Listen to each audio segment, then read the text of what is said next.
Good day everyone, I'm Princess Ayn Kompok and I'm going to report the Lesson 3 in the title of Responding to Cultural, Social, and Political Change. Change in humans, society, and the environment is a non-stop process. As the physical environment shapes human and society, human actions and behaviors in turn reshape both their physical and social environment. We now live in a society that has undergone countless changes. Nevertheless, more challenges and issues will still arise, and as adaptable beings, we, humans, have to be ready to respond to those challenges. Inclusive citizenship and participatory governance. The concept of inclusive citizenship and participatory governance are an important part of understanding what people, as citizens in society, can do to respond to the challenging issues in today's society. When we say inclusive citizenship, put forward by the state gives citizens a sense of belongingness in society. It fosters the idea that all citizens are included and part of the society, regardless of their color, gender, religion, or socio-economic status. And also, inclusive citizenship is a form of direct democracy in which all citizens are involved in policy making and the government of their city in a bottom-up way rather than top-down. Naila Kabir is a British Bangladesh social economist identified the four values of inclusive citizenship. These values include justice, recognition, self-determination, and solidarity. Justice, which is defined in terms fairness of treatment among all people. Recognition, which is the appreciation of the innate worth of all human beings and respect toward people's differences. Self-determination, which is defined as the people's capability to make decisions about their own lives. And last, solidarity, which recognizes humans' capability to unite and identify with other human beings. By giving importance to these values of inclusive citizenship, the state empowers citizens and motivates them to participate in various government activities which aim to improve society. With inclusive citizenship, participatory governance will become more possible. Next is public governance. Public governance is the process and institutions that contribute to public decision making.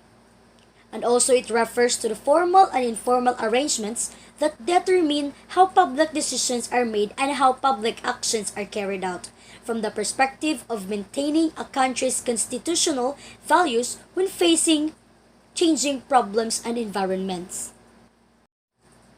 Public governance has three subcategories: the civic, political, and development governance. Civic and political governance concern issues related to human rights. These processes of decision making are mainly conducted by government officials. Civics is the study of the rights and obligations of citizens in society. The term derives from the Latin word civicus, meaning relating to a citizen. And lastly, development governance. It refers to planning and management of public services, programs, and policies. In this category of public governance, ordinary citizens are included in the decision making. This inclusion of non-government citizens is a strategy called participatory governance. Next is participatory governance. A participatory governance as state-authorized processes that allow citizens to voice their opinions and cast their votes about policies and programs that are directed towards the development of the citizens' lives. Participatory governance represents a more genuine version of democracy since citizens become active participants in the process. It is distinguished from a representative democracy, in which the extent of citizens' participation is only limited to the election of public officials. An example of participatory governance is the process of participatory budgeting in Brazil. Through participatory budgeting, citizens negotiate amongst themselves and the government regarding the allocation of the state's budget for public works and social services. Inclusive citizenship and participatory governance constitute a great help for the creation of responses to the new challenges in the society. With the help of citizens and their insights, public officials will be aware of what issues should be prioritized and how should such issues be addressed. Next is new forms of media and social networking. From a sociological standpoint, media performs an important function in society. We learned from previous lessons that media is an agent of socialization, which functions to disseminate information and ideas including norms and beliefs of a particular society. Examples of media such as television, radio, newspapers, books, and magazines act as vehicles of propagating these norms and beliefs. New media means of mass communication that relies on computers and digital technologies for its creation and distribution.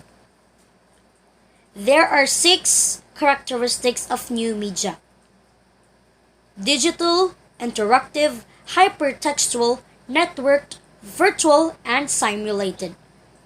Digital characteristics of new media tells us that media data is a combination of binary codes that are then decoded to produce outputs that can be seen on screen displays.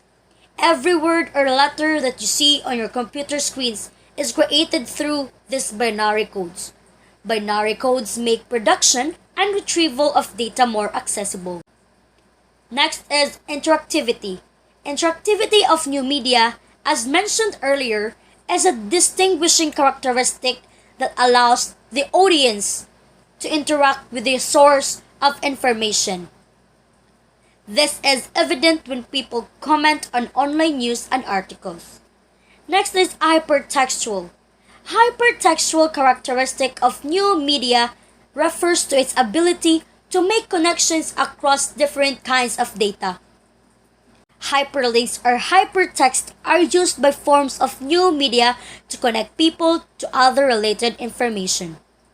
The last 2 are virtual and simulated. Virtual and simulated characteristics are related, since some forms of media allows people to immerse in a virtual world that represents reality.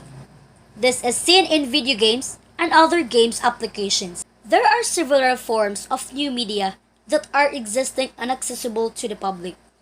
You may even use some of them regularly. To name a few, common forms of new media are websites, online newspapers, electronic mail or email, blogs, and video games. Arguably, the most popular form of new media in today's generation is social media. It is composed of websites and applications that allow the people to create and share their own content with other users. These forms of new media, especially social media, facilitate some networking among people. Next is social networking. Social networking refers to the creation of connections among individuals that develop into specific groups. With the rise of social media websites like Facebook, Twitter, and YouTube, and other online platforms, social networking among people became easier. Social networking facilitates socialization with friends, colleagues, and family and meeting new people. It is also allows people to find and interact with other people with similar interests. The rise of new forms of media and social networking has made an impact both on the personal and societal level. Due to the accessibility of sharing content in different online platforms, the reach and speed of information dissemination have improved. This means that new avenues of communication have enabled citizens across the globe to relay and receive information at a faster rate. It also opened an opportunity for people to be more aware of social issues and problems that exist within among societies. The interactive nature of new forms of media facilitated existing discussions about these problems and issues by citizens and civil society organizations. Next is social movements. Social movement is a conscious, collective, organized attempt to bring about or resist change in the societal order by non-institutionalized means. It connects large groups of people that share common interests and goals about society. Certain social movements work to provoke changes in the society. Some, on the other hand, are organized to prevent social change and maintain the status quo. In general, social movements aim to affect the political, social, economic, and environmental aspects of societies. Some examples of social movements include the labor movement, which aims to protect and strengthen the interests of employees.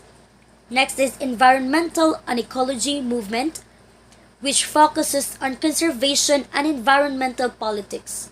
Feminist movement, which is known to advance women's rights and delve into women's issues such as reproductive health, domestic violence, sexual harassment, and equal pay.